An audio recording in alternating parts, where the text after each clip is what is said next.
गौतम बुद्ध के पिता का नाम सुद्धोधन था। वे कपिलवस्तु के राजा थे। बात उस समय की है जब गौतम बुद्ध का जन्म भी नहीं हुआ था। राजा सुद्धोधन की कोई संतान न थी। इसी कारण संतान प्राप्ति की चाह में वे सदैव विचारमग्न रहते थे। संतान प्राप्ति की चाह में ही उन्होंने 2 विवाह किए थे। राजा सुद्धोधन की बड़ी रानी का नाम महामाया और छोटी का नाम प्रजावती था। धीरे धीरे समय व्यतीत हो रहा था। राजा सुद्धोधन अब अधेड़ अवस्था से वृद्धावस्था की ओर अग्रसर होने लगे थे। देवी देवताओं की पूजा अर्चना और दान पुण्य आदि करने के बाद भी उन्हें संतान का सुख न मिल सका। समय बीतने के साथ साथ राजा की तृष्णा भी बलवती होती जा रही थी। ऐसा प्रतीत होता था जैसे भाग्य के देवता राजा सुद्धोधन से कुपित हो गए हैं। तभी तो उनकी श्रद्धा और निष्ठा भी कोई रंग ना ला सकी थी। अब राजा की तृष्णा चिंता और गहन चिंता में बदलने लगी थी। राज्य में चारों ओर सुख, शांति और समृद्धि थी, किंतु अपना उत्तराधिकारी न होने के कारण यह सब कुछ राजा को निरर्थक ही प्रतीत होता था। निसंतान होने का दुख राजा सुद्धोधन को ही नहीं, रानी महामाया और रानी प्रजावती को भी था। इस चिंता को दूर करने का उपाय किसी के हाथ में न था, अतः वे सभी मौन थे। एक समय की बात है कि रानी महामाया रात्रि काल में अपने इष्ट देव को स्मरण कर सैया पर लेट गई। लेटती ही उनकी आंख लग गई और उनकी आंखों के सामने भिन्न भिन्न प्रकार के सुखद स्वप्न चित्र तैरने लगे। सपनों का दाता रात भर लगा रहा। स्वप्न आते रहे और सुखद अनुभूति देकर विस्मृत होते रहे। रात्रि का अंतिम भार चल रहा था। रानी महामाया ने स्वप्न में देखा कि 4 यक्ष, जिनके मुखमंडल तेज से प्रदीप्त थे, उनके निकट आए। यक्षों ने रानी को प्रणाम किया और पुष्प के समान बड़ी कोमलता से उन्हें उठाकर एक ओर को उड़ चले। जिस वायुमंडल से होकर यक्ष रानी को लेकर उड़ रहे थे, उसमें बड़ी मनमोहक सुगंध व्याप्त थी। इस भीनी भीनी सुगंध ने रानी के अंतर्मन को प्रफुल्लित कर दिया। यक्षों ने रानी महामाया को ले जाकर एक सर्वोन्नत पर्वत के शिखर पर बैठा दिया। वहां एक बहुत सुंदर आसन बना हुआ था। इस आसन पर विराजमान होकर रानी को बड़ा आत्मिक सुख मिला। रानी महामाया का तन मन प्रसन्नता से झूम रहा था। इसी बीच स्वर्गलोक में निवास करने वाली सुंदरता की प्रतिमूर्ति अप्सराएं वहां एकाएक प्रकट हुई। अप्सराओं ने करबद्ध हो सिर झुकाकर रानी को प्रणाम किया। एक अप्सरा रानी से बोली, देवी, आपके स्नान का समय हो गया है, कृपया स्नान के लिए प्रस्थान कीजिए। रानी कुछ न बोली, उठकर उनके साथ चल दी। अप्सराएं रानी को ले मंगल गीत गाती हुई एक सरोवर के पास पहुंची। सरोवर अत्यंत सुंदर था और उसमें श्वेत कमल पुष्प शोभायमान थे। अप्सराओं ने रानी को ले जाकर सरोवर के मध्य खड़ा कर दिया और मल कर स्नान कराने लगे। सरोवर का जल रानी के शरीर पर पड़ते ही उनकी काया कंचन जैसी हो गई। इस दिव्य जल के स्नान से रानी का शरीर भी अप्सराओं के समान ही सुंदर हो गया। रानी महामाया आश्चर्यचकित होकर अपने रूप सौंदर्य को निहार रही थी। दिव्य जल से स्नान करने के बाद उनकी काया अत्यंत कमनीय और सुंदर हो गई थी। शरीर पर पड़ी हुई झुर्रियां भी पूरी तरह मिट चुकी थी। उन्हें ऐसा लगा था मानो उनका यौवन दिव्य रूप राशि के साथ पुनः लौट आया हो। उनका मन उदित था। स्नान के बाद अप्सराओं ने रानी को अत्यंत सुंदर और बहुमूल्य वस्त्र पहनाए। भिन्न भिन्न प्रकार के आभूषणों से उनका श्रृंगार किया। इसके बाद अप्सराएं रानी को एक श्वेत मनमरी महल में ले गई। विभिन्न प्रकार से उनका स्वागत संस्कार किया गया। एक अप्सरा अपने हाथों में दिव्य सामग्री से भरा थाल लेकर प्रकट हुई। उस खाद्य सामग्री से स्वादिष्ट सुगंध उठ रही थी।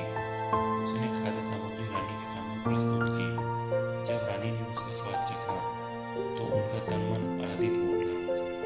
दिव्य खाद्य सामग्री खिलाने के बाद अप्सराएं रानी महामाया को महल के एक कक्ष से दूसरे कक्ष में ले गई। उस कक्ष में एक पुष्प से सजी हुई थी। अप्सराओं के आग्रह पर रानी पुष्प सज्जित सेज पर विश्राम करने लगी। उस सेज के सामने ही रानी को एक स्वर्ण सेल और उस पर मंडराता हुआ हाथी अपने अत्यंत निकट प्रतीत हुआ। हाथी ने कमल पुष्प से रानी के दाएं अंग पर धीरे से प्रहार किया और फिर लघु से लघुत्तर स्वरूप धरकर वह और आश्चर्य से तुरंत अपनी आंखें खोल दी। अब रानी को पता चला कि वह स्वप्न देख रही थी। बड़ा ही आश्चर्यचकित कर देने वाला और सुखद स्वप्न था। आंख खुलते ही जिसका समापन हो गया था। जब राज ज्योतिषी ने स्वप्न के फल की गणना कर बताया कि उनके यहाँ एक यशस्वी पुत्र रत्न का जन्म होगा, तो उनकी प्रसन्नता की कोई सीमा न रही। राज ज्योतिषी की घोषणा ने जैसे राजा रानी और प्रजा के ऊपर से चिंता की कालिमा को समाप्त कर दिया था। राजमहल में छाया सन्नाटा धीरे धीरे सिमटने लगा। जो रानी महामाया का गर्भकाल पूर्ण होने की ओर अग्रसर हो रहा था, तो राजमहल में प्रसन्नता बढ़ती जा रही थी। अब गर्भकाल लगभग पूर्ण होने को था। उस काल की प्रथा के अनुसार रानी अपने प्रथम शिशु को अपने माता पिता के गृह पर ही जन्म देती थी। इसे अत्यंत शुभ माना जाता था। ऐसा ही विचार कर रानी महामाया को उनके माता पिता के पास भेजने की व्यवस्था की गई, ताकि वे प्रथम शिशु को वहीं पर जन्म दे सके। राजा की आज्ञा से एक सुंदर रथ को फूल मालाओं और मोती मणियों से सुसज्जित किया गया। उस रथ में रानी के साथ उनकी प्रिय दासियां और परिचारिकाएं बैठी। रथ के आगे आगे 6 घोड़ों पर सवार योद्धा सैनिक चले और इसी प्रकार पीछे भी घुड़सवार सैनिक चले।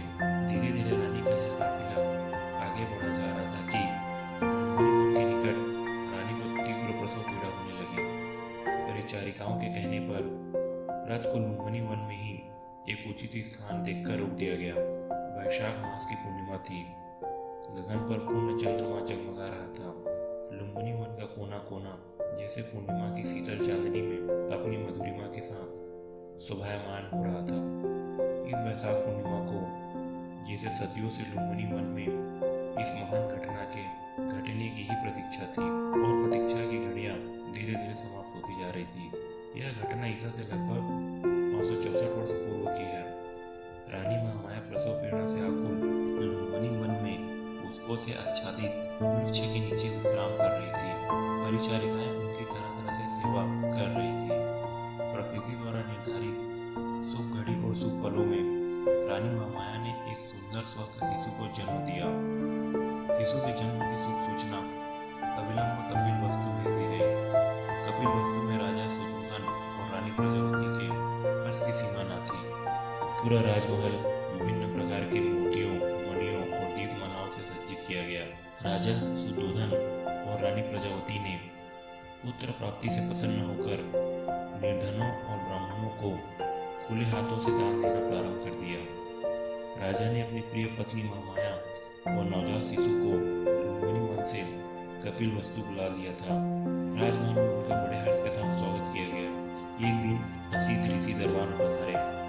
राजा सुदोधन ने ऋषि का यथायोग स्वागत संस्कार किया और नवजात शिशु को आशीर्वाद देने का आग्रह किया। राजन, असीत ऋषि बोले, आपके पुत्र का भविष्य बड़ा उज्जवल प्रतीत होता है। आपकी कृपा का फल है ऋषिदेव। राजा सुदोधन सिर झुकाकर बोले, अब कृपया शिशु को अपना आशीर्वाद दीजिए। राजन, यह शिशु आगे चलकर आपके शाक्य वंश का नाम विश्व भर में फैला देगा और किसी के आशीर्वाद की नहीं बल्कि संसार को इसके आशीर्वाद की आवश्यकता पड़ेगी। कहकर असीत ऋषि ने